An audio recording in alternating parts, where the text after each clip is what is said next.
तर मुंबई महानगरपालिकेनं कचरा करासंदर्भात एक मोठा निर्णय घेतलाय। मुंबईमध्ये घनकचरा व्यवस्थापनासाठी वापरकर्ता शुल्क लागू करण्यात येणार आहे। 31 मे पर्यंत सूचना आणि हरकती पाठवण्याचा अहवाल महापालिकेनं दिला आहे। तर मुंबई महानगरपालिकेच्या इतिहासात पहिल्यांदाच अशा प्रकारे कचऱ्यावर कर लावण्यात आलाय, अशी टीका आदित्य ठाकरे करतायत।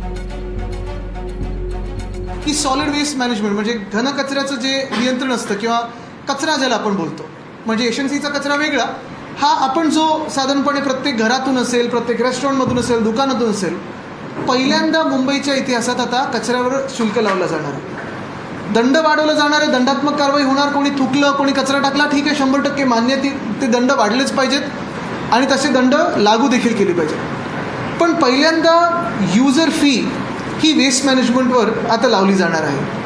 हे कशासाठी होतं आहे, हे कोणासाठी होतं आहे, ही परिस्थिती आणली कशामुळे, कोणी परिस्थिती आणली मुंबईवर, ह्याचा विचार आपण थोडा खोलावर केला पाहिजे।